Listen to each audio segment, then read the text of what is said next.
Welcome to Speed Reads, the Art of Persuasion. Build trust, resolve conflicts, and achieve win-win outcomes. Every interaction you have, whether with a stranger, colleague, or friend, carries the potential for influence. Yet, how often in these moments do you make a genuine connection or resolve a challenge effortlessly? True persuasion isn't manipulation or coercion. It's about building trust, understanding emotions, and guiding conversations toward mutually beneficial outcomes. Even in the most difficult circumstances, the right approach can disarm hostility and inspire cooperation. In this speed read, you'll learn how to use ethical persuasion to win people over, build lasting relationships, and resolve conflicts effectively. From techniques like tactful phrasing and emotional intelligence to practical tools for negotiation and empathy, you'll discover how these skills apply to both professional and personal situations. Get ready to transform your interactions into opportunities for connection, trust, and shared success. Winning people over with ethical persuasion. From the moment you step outside your door, you encounter myriad people, some helpful, others indifferent, and a few downright difficult. Whether it's a dismissive customer service agent or a colleague who thrives on negativity, these interactions can shape your day and your results. The question is, how do you turn these encounters into positive outcomes? The answer lies in mastering the art of ethical persuasion, influencing others to act favorably while ensuring they feel respected and valued. True persuasion isn't about winning at another's expense or using manipulative tactics. Instead, it means achieving win-win outcomes where both parties feel good about the exchange. At the heart of this approach is the ability to control your emotions, maintain composure, and build rapport, even with adversaries. By doing so, you can secure what you want while also leaving others feeling better about the interaction. Research shows that humans make decisions based more on emotion than logic. Whether driven by the pursuit of pleasure or the avoidance of pain, emotions govern how people respond to situations. Recognizing this allows you to frame requests in ways that align with others' emotional needs, appealing to their ego and sense of self-worth rather than challenging or diminishing it. The trick to this practice is understanding the roles people assume in communication. Whether they act as a critical parent, a defensive child, or an ideal adult, your goal is to guide interactions toward adult-to-adult exchanges. This ensures respectful, productive dialogue and reduces friction. Tact, or the language of strength, is a cornerstone of persuasion. By choosing your words carefully, you can present challenging feedback in a way that the other person is likely to accept and even appreciate. Responding thoughtfully, rather than reacting impulsively, is another vital skill. A reaction is emotional and often destructive, while a response is measured and constructive. That's the foundation. The next step in ethical persuasion is understanding why trust and likability are so powerful, and how building genuine connections with others can make them eager to support you. If you made it this far in the summary, please be sure to subscribe to our channel, Speed Reads. Your support is greatly appreciated. Building trust and likability for influence. Have you ever noticed how the most successful negotiators and influencers seem to instantly connect with people, gaining their cooperation?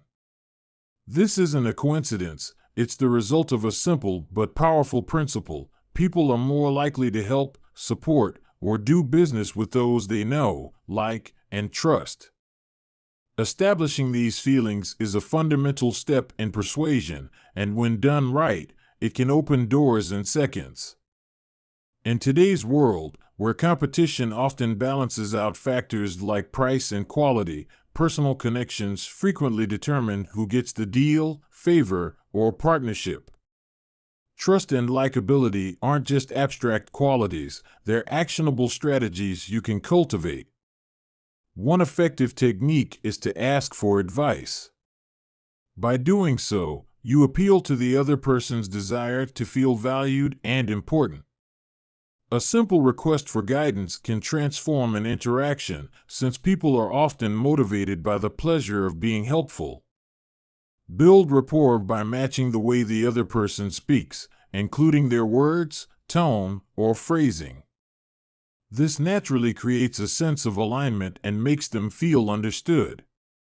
A concept from neurolinguistic programming, or NLP, suggests that people process information in different ways. Some focus on sounds, some on visuals, and others on feelings.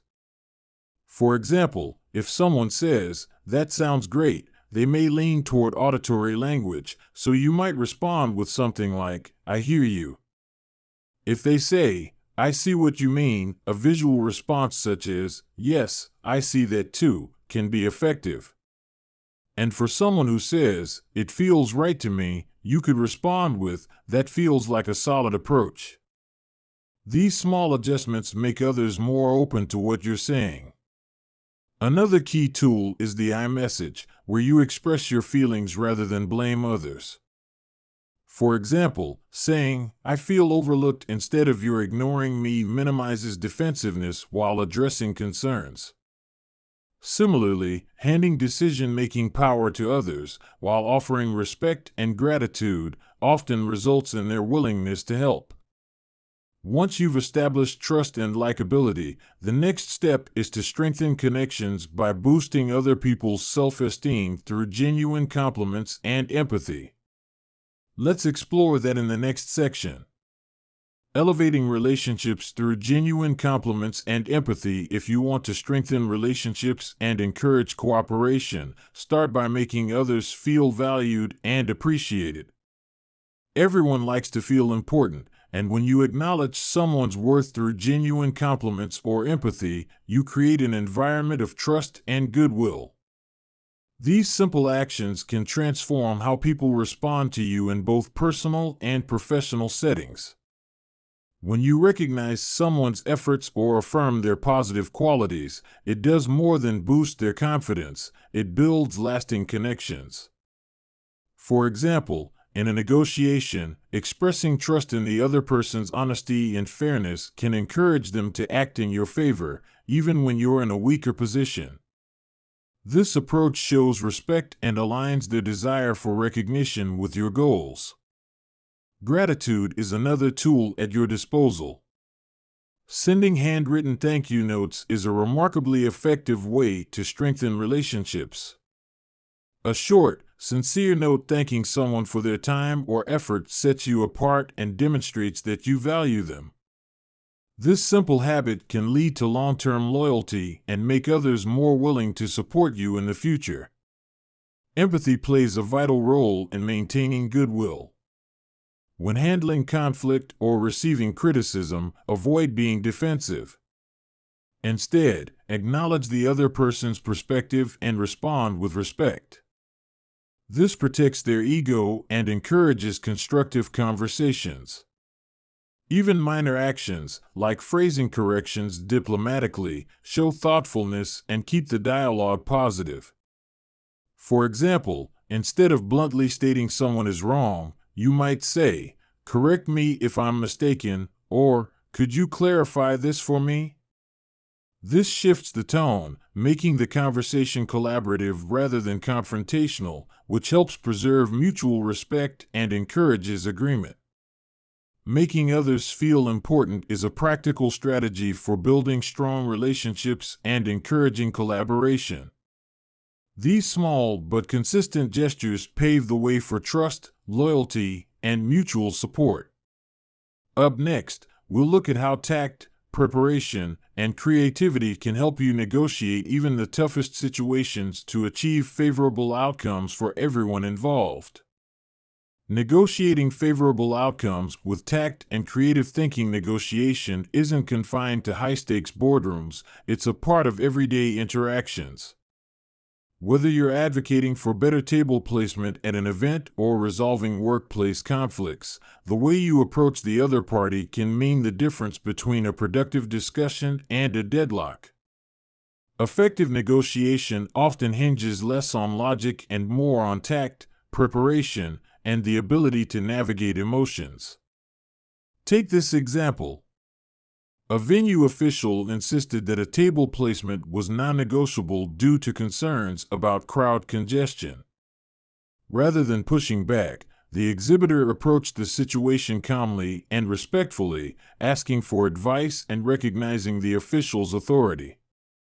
When the official explained the issue, the exhibitor proposed a solution, covering the table until after the program to prevent disruptions. By framing the adjustment as the official's idea, the exhibitor preserved the official's ego and secured the optimal table placement.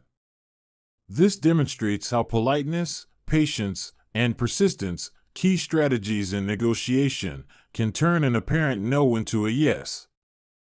These traits also allow you to make small concessions when necessary, reinforcing goodwill and trust without compromising your ultimate goal. Your tone and phrasing also play a critical role. Asking for something politely and with genuine respect often results in greater cooperation. Compliments and positive framing, such as acknowledging the other party's expertise, can reduce defensiveness and create an atmosphere of mutual respect. A smile, for instance, not only lifts your own mood but also sets the stage for a more positive interaction. Effective negotiation also involves emotional intelligence, recognizing that decisions are often driven by emotions rather than logic. Addressing concerns while maintaining the other person's dignity ensures they feel part of the solution, making them more likely to agree. In the next section, you'll see how staying calm and empathetic can disarm hostility and transform challenging conversations into constructive outcomes. Turning conflict into cooperation through calm and empathy. There's an old saying that goes, "Don't try to teach a pig to sing. It'll only frustrate you and annoy the pig." While humorous, it holds a useful truth. Not every interaction can be salvaged, and some people are so entrenched in their mindset that persuasion becomes futile. In these rare cases, the best move is to recognize when to let go. In most cases, however, challenging interactions can be turned around by staying calm, responding with empathy, and employing a thoughtful strategy. A great example of this is the pre-apology approach.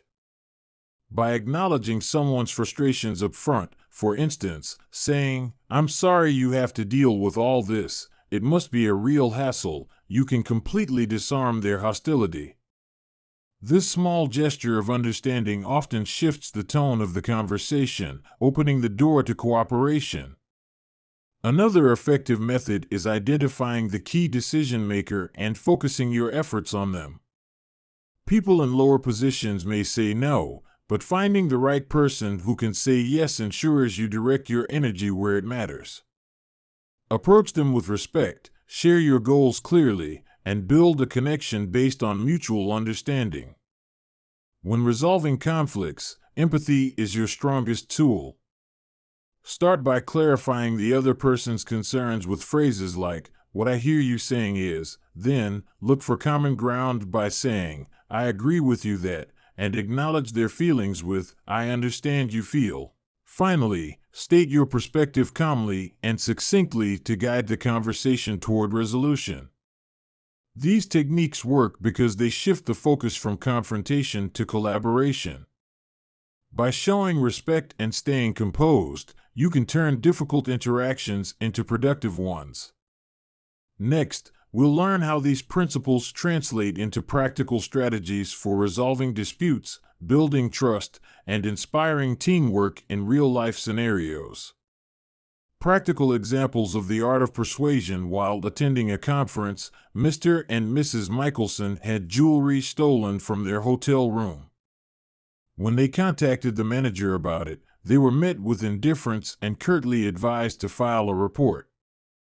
Instead of reacting emotionally, they calmly conveyed their concern, implying that they wanted to avoid involving the event organizer. This subtle yet firm approach transformed the manager into a willing problem solver, ultimately resolving the issue in their favor. It's a clear example of how practical persuasion techniques can shift dynamics and achieve positive outcomes. Persuasion thrives on respect, honesty, and strategic communication. When addressing challenges like a speeding ticket or an unhelpful customer service representative, the way you frame your case matters. Showing respect, such as keeping your hands visible when pulled over, and admitting fault often disarms defensiveness. Using polite language and soft statements like, "If you can't do it, I'll definitely understand," can turn potential conflicts into cooperative exchanges. If someone is resistant to change, the felt, found approach can be a helpful tool. Acknowledge their feelings, share similar past experiences, and present a solution others have discovered. This lets the other party reevaluate their position without feeling judged.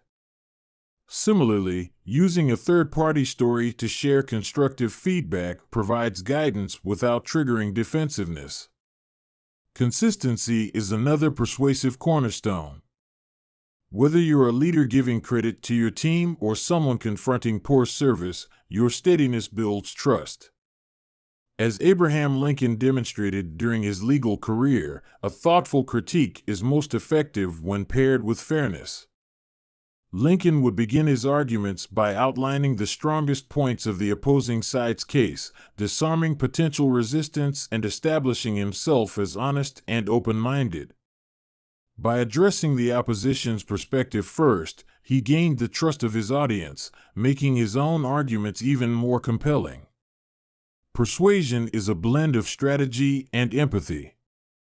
In contrast with coercion, it's about finding shared understanding and creating mutually beneficial solutions. With these principles, you can resolve conflicts, build connections, and inspire collaboration, paving the way for success in both professional and personal settings. The power of persuasion beyond the workplace. Imagine you're at a college party and a friend makes a joke that falls completely flat. The room goes silent, and you can see the embarrassment setting in. It's an awkward moment, but you could step in with a lighthearted story or comment to shift the focus. By doing so, you ease their discomfort while earning their appreciation and the goodwill of the group. Instances like these reveal the potential of thoughtful persuasion, the ability to create harmony and build connections in even the simplest interactions. Effective persuasion thrives in personal interactions when you focus on respect, tact, and generosity. Avoid embarrassing others, as it only alienates them and serves no purpose. Instead, steer awkward moments toward positivity or show empathy in disagreements to turn potential conflicts into cooperation. Respectful communication is equally important. A simple, polite greeting often achieves more than shouting or demanding. For instance, a well-phrased request can turn an unhelpful customer service response into enthusiastic assistance. Giving without immediate expectations also strengthens relationships over time. Whether offering support to colleagues or contributing value to your community, generosity often leads to unexpected returns, like referrals, gratitude, or goodwill.